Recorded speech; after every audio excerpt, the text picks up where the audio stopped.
Hi hello everyone, welcome to SNS kitchen and vlogs. ఈ రోజైతే నేను డ్రై ఫ్రూట్స్ లడ్డూని అయితే ప్రిపేర్ చేశానండి.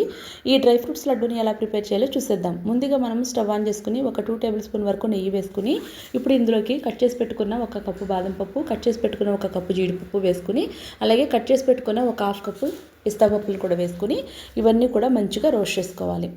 నార్మల్గా మనము పిల్లలకి డ్రై ఫ్రూట్స్ పెడితే తిన్నారు కదా, ఇలా చాలా ఇబ్బంది పెడుతూ ఉంటారు. కాబట్టి మనం ఇలా డ్రై ఫ్రూట్స్ లడ్డు ఇలా ప్రిపేర్ చేసి వాళ్ళకి రోజుకు ఒక లడ్డు ఇస్తే వాళ్ళకి మంచి ఇమ్యూనిటీ అనేది పెరుగుతుందండి. పిల్లలకు కూడా మంచి ప్రోటీన్ అందుతుంది. ఇలా నేనైతే పిల్లలు ఇష్టంగా తింటారు కాబట్టి ఇలా అయితే ప్రిపేర్ చేసి పెడుతున్నానండి. ఇందులోకి 1/4 cup water melon seeds, 1/4 cup pumpkin seeds కూడా యాడ్ చేసుకుని ఇవన్నీ కూడా మంచిగా రోస్ట్ చేసుకోవాలి. ఇలా ఫ్రై చేసుకున్న తర్వాత ఇవన్నీ ఫ్రై అయిన తర్వాత ఇందులోకి ఒక 2-3 మనకి వాల్నట్స్ వేసుకుని కొంచెం చిన్న చిన్న పీసెస్లా కట్ చేసుకుని వేసుకుని ఇవి కూడా చక్కగా ఫ్రై చేసేసుకోవాలి. ఇవన్నీ మంచిగా ఫ్రై చేసేసుకుని స్టవ్ ఆఫ్ చేసేసుకుని పక్కన పెట్టేసుకుందాం. ఇప్పుడు నేను చూడండి డేట్స్ చూపిస్తున్నాను కదా, మనకి లడ్డు చేసుకోవడానికి మంచి మెత్తని ఖర్జూరం కావాలి కాబట్టి ఇవి సీడ్స్ తీసేసుకుని మిక్సీ పట్టేసుకున్నానండి. ఇప్పుడు స్టవ్ ఆన్ చేసుకుని మరలా ఒక 1 టేబుల్ స్పూన్ వరకు నెయ్యి వేసుకుని ఈ మిక్సీ పట్టిన ఈ డేట్స్ని ఇందులో వేసేసుకుని మెత్తని పేస్ట్ లాగా రెడీ చేసుకోవాలి.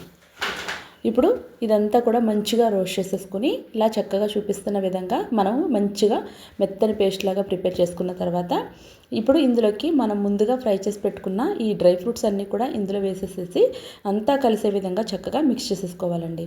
ఇప్పుడు ఈ డ్రై ఫ్రూట్స్ లడ్డు చేసుకోవడానికి వీలయ్యే విధంగా చక్కగా అంతా కలిసే విధంగా మిక్స్ చేసేసుకుని స్టవ్ ఆఫ్ చేసేసుకుని ఒక పక్కన పెట్టేసుకోవాలి.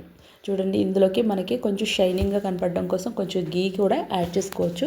మీకు ఇష్టమైతే యాడ్ చేసుకోండి, లేదంటే కనుక స్కిప్ చేసేయచ్చు. ఇలా అంతా కూడా ఫ్రై అయిన తర్వాత ఇప్పుడు మరలా అది పక్కన పెట్టేసుకుని స్టవ్ ఆన్ చేసుకుని మరొక కళాయి పెట్టుకుని ఒక 1 టేబుల్ స్పూన్ వరకు మనం గసగసాలను అయితే యాడ్ చేసుకుని కొంచెం రోస్ట్ చేసుకోవాలి. గసగసాలు వేయడం వల్ల టేస్ట్ అనేది బాగుంటుందండి.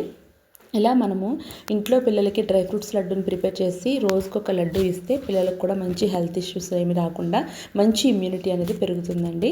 ఇలా హార్ట్ ఇష్యూస్ ఉన్న వాళ్ళు కూడా మన ఇలా డ్రై ఫ్రూట్స్ లడ్డు ప్రిపేర్ చేసి పెడితే వాళ్ళకి కూడా మంచిదండి హెల్త్కి.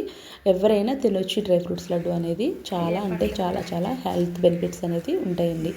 ఇలా మనము చక్కగా ఇలా రోల్ చేసుకుని చక్కగా చిన్న చిన్న కట్లెట్స్ లాగా కట్ చేసుకుని అయినా తినొచ్చు, లేదంటే మనం లడ్డూల్లాగా అయినా ప్రిపేర్ చేసుకోవచ్చు అండి. నేను ఇలా 2 షేప్స్ అయితే చేశాను. లడ్డూలు అలాగే ఇలా రౌండ్గా కట్ చేసుకొని పీసెస్ లాగా కట్ చేశానండి. పిల్లలు కూడా చాలా ఇష్టంగా తింటారని. చూడండి మా పిల్లలు అయితే ఒక 2 డేస్లోనే ఈ డ్రై ఫ్రూట్స్ లడ్డు అన్నీ కూడా ఫినిష్ చేసేసారు. చాలా ఇష్టంగా తిన్నారు. టేస్ట్ కూడా చాలా బాగుందంటూ పిల్లలు కూడా మంచిగా తిన్నారు. స్కూల్కి వెళ్ళేటప్పుడు చక్కగా ఇలా ఒక్కొక్క లడ్డు మనం బాక్స్లో స్నాక్స్కి పెట్టేస్తే వాళ్ళు తింటారు కాబట్టి మంచిగా ఇమ్యూనిటీ అనేది డెవలప్ అవుతుంది. మీరు కూడా అయితే ఇంకెందుకు కలిసి మీరు కూడా ట్రై చేసి మీకు ఎలా వచ్చిందో నాకు కామెంట్ సెక్షన్లో అయితే కామెంట్ చేయడం మాత్రం మర్చిపోవద్దు. Thank you for watching. Please subscribe, share your friends and family members. Thank you.